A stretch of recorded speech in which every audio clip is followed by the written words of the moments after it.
Well, we have some asteroid news. Oh, yes. Oh, yes. We got asteroid news. I got 2 or 3 asteroid headlines here I'll bring up on screen. Some very concerning stuff in the space above. Oh, yes. This is a first headline here.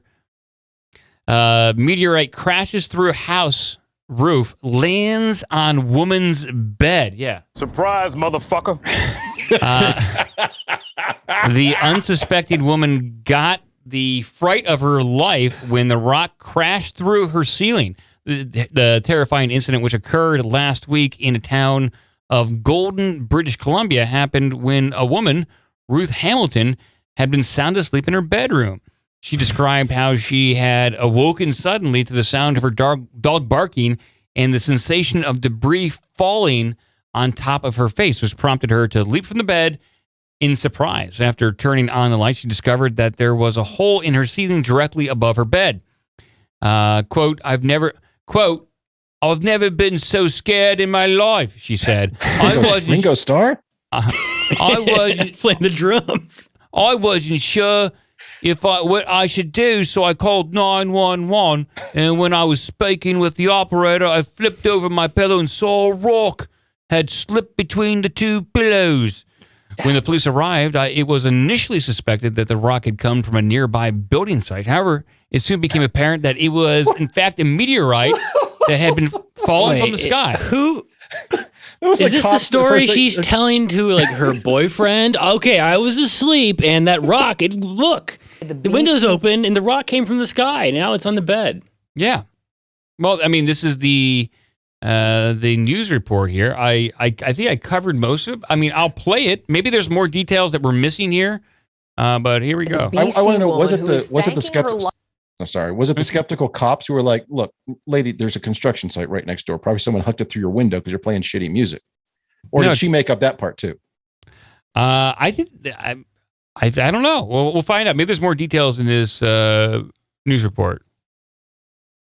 Come on. Lucky stars still after a meteorite crashed through the roof in the middle of the night. Just missed her. We were telling you about this yesterday. Take a look at this, the chunk of space rock that landed right on Ruth Hamilton's bed as she was sleeping at home in Golden, Space BC. Force. The only warning she got was her dog barking. That woke her up, and the next thing she knew, there was a huge explosion and debris all over her. What? Initially, she and the RCMP inspector, because she called 911 not knowing what else to do, they thought it might have been from a nearby construction site. But no, in fact, people had spotted a fireball that night, so she got in touch with experts at Western University in London, sent an email. What? And, well, why don't we just pick up the story with the person who ended up receiving that email, because he's now very involved in the story. This is Professor Peter Brown. How could you have done Who is this? Professor of Physics and Astronomy at Western. He's in London, Ontario. Good morning, London. Professor. Good morning, Heather. This is quite the story. It is, yes. I need that sound drop. Quite the story. Well, This is quite the story. how did the dog have like precognition? That's what I'm So asking. the dog's barking before there's an Okay, so the dog was up on the roof. Incoming artillery The dog shell. lives on the Wake roof. up.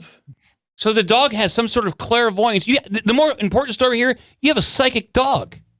No, I think the dog was up to something nefarious with the neighbors, and this was retaliation. Okay, there could be some sort of dog conspiracy going on here. We'll see what the scientist has to say. Every day. Well, how unusual is it, in fact? So there's about 1 chance in 100 billion that on any given year, your bed will be hit by a meteorite. And Ruth Hamilton was that chance.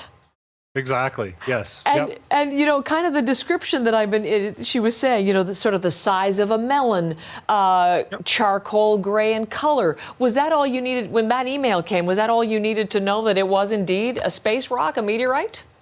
Yeah, the picture gives it Opposed to away. the regular It certainly looks gray-shaped like a rocks. meteorite, and all the circumstances were correct. And we knew there was a bright fireball that night, so putting it all together, we were pretty convinced even without seeing the rock. Well, now you have seen it, and she's actually going to send it to you, I understand. Now, what do you hope to learn Why? from this, Professor? That's probably pretty valuable stuff, right? Yeah, sell that shit. Yeah, you can sell for like $20,000 if they're like large enough. And they have good material. So hopefully she does not give us she won the lottery here. Maybe a couple grand, but that's something. Yeah. Throw it on the construction site. On the news. Yeah, no shit. Jay, we could get some big money for that if it's a fucking fish, buddy. Come on. Jay, you think this is a space fish? It's a space fish survive re-entry. It's a rock. Well, we hope to understand exactly what kind of meteorite it is. And what's special about this one is we have enough videos that we have sort of an idea of where it came from in the solar system. We know it came from sort of the asteroid belt. But we're hoping to get more videos from people who may have recordings, and that will help us track the meteorite better, get a better orbit for it, and ultimately learn where it comes from. So would that just be people in British Columbia, or would people elsewhere have seen the fireball? Yeah, southeastern British Columbia, southern Alberta, central Alberta, anywhere in there should have been able to see it. Okay, so people who are up early and listening to our conversation, if they happen to have captured the video, go outside right now. You might still see it. In seeing that, knowing the orbit, why is that important? What does that tell you? Well, that tells us exactly where this rock came from. And because this rock is as old as the Earth, it's older than any rock on the Earth, in fact. How do you know that? By piecing together exactly where it comes from in the asteroid belt, we learn how the planets formed, how the early solar system formed. So it's really important for us to get these videos, to place the context of this rock in a solar system context. Starts getting belligerent. I don't know how soon you'll receive this, but have you seen a lot of meteorite material in your career personally, or are you kind of eager and anticipating the arrival of this rock? Well, every meteorite is unique. They all tell different stories. We've certainly seen other meteorites, but there's only been a handful in Canada where we've had enough data to get sort of an orbit. So this one certainly stands out as unique. And of course, it's the first time a bed's been hit in Canada by a meteorite. Leave me the fuck alone. That just sounds kind of funny when you say it in that matter-of-fact way. The first time. All right, this is a bunch of BS. She's trying to fill time now. 12 more minutes, lady. Keep going. I've had it up to here. So yeah, how did it make you feel when it crashed through your ceiling? What was your first thought when this blew through your roof? I wonder if it's made of like nickel. He said that if we examine it, we'll tell where it came from because this thing's older than anything on the Earth. How does he know that? He also said it's from the asteroid belt. The Earth is 4.5 billion years old. There's rocks in the asteroid belt that are younger than that. So I don't think this guy's an actual scientist. Well, and also, I was wondering if this relates to the other story we saw from New Jersey. Was that part of meteorites, asteroids?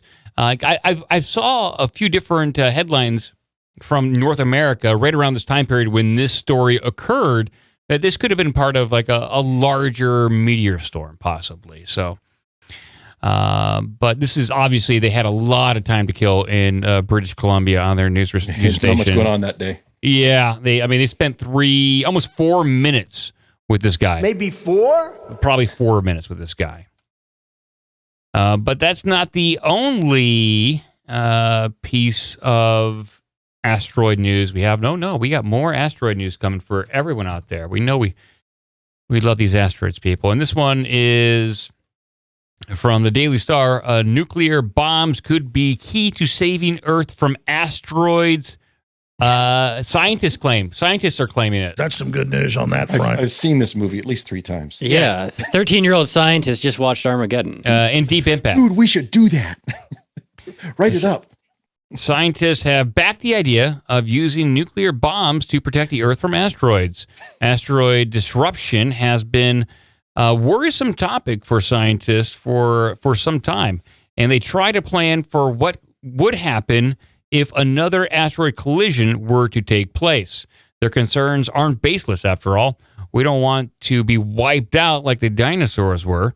So to save our skins, experts have been looking for ways to deflect any meteors rocketing our way. However, for this, there needs to be a certain warning period during which measures can be implemented to nudge the asteroid. So I've read... Wait, they said blow it up. Now they're saying nudge? Nudge. How shitty are these bombs? I've actually read through a number of these articles and listened to some people talk about this recently, mostly like Russian scientists.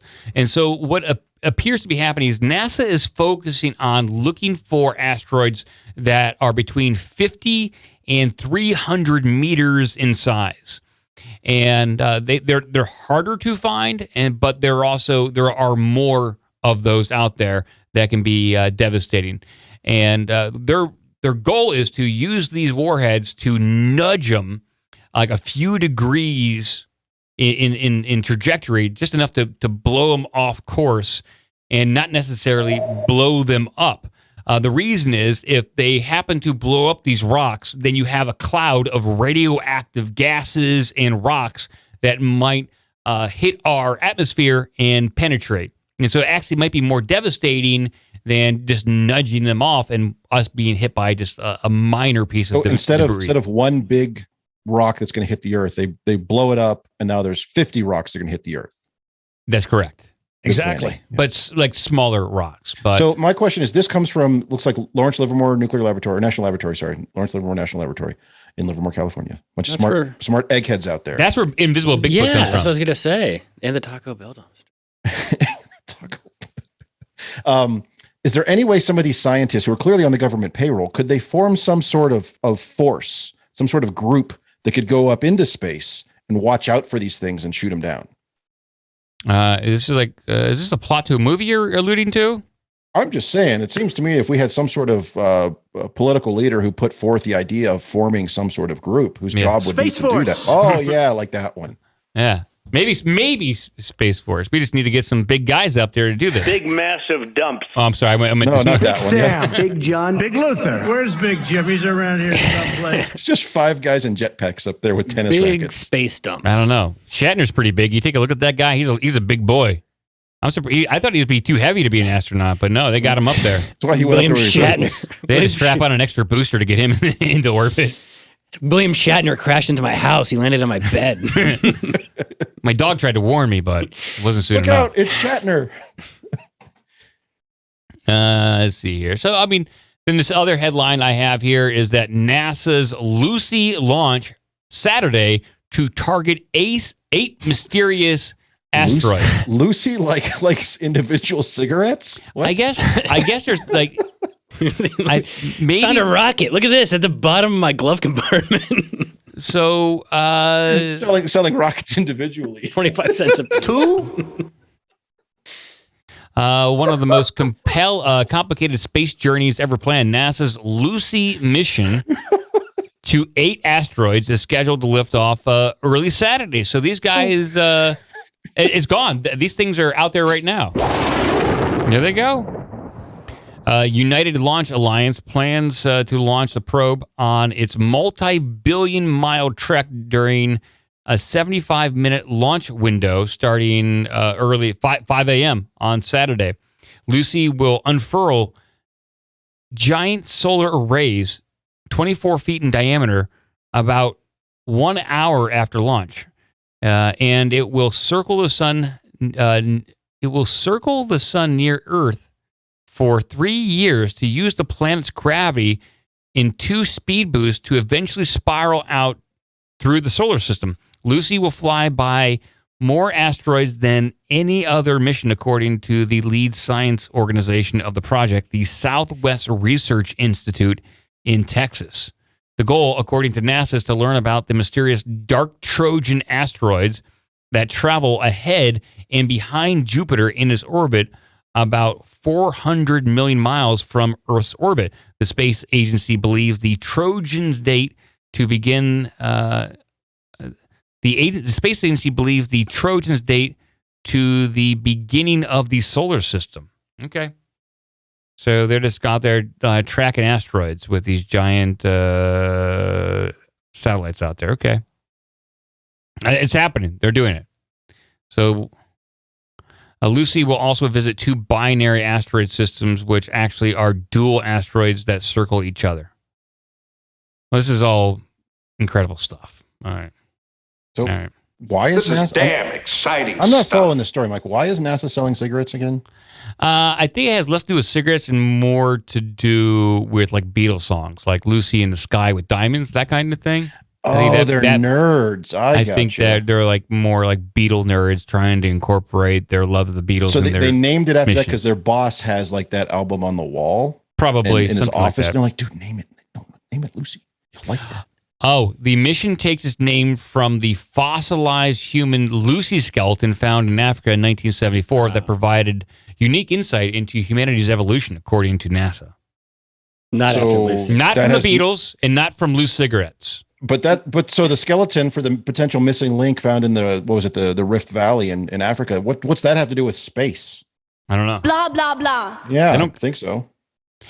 Well, hold on. It goes on. So according to NASA, the skeleton was named because teams of evacuators at the site discovery. Sure, it's not excavators. Excavators. I'm sorry. Yeah, I'm sorry. Evacuate. They got to get this thing out of here.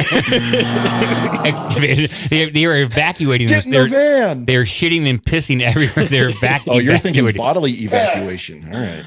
All right. Excavators at this discovery site routinely played the Beatles tune "Lucy in the Sky with Diamonds."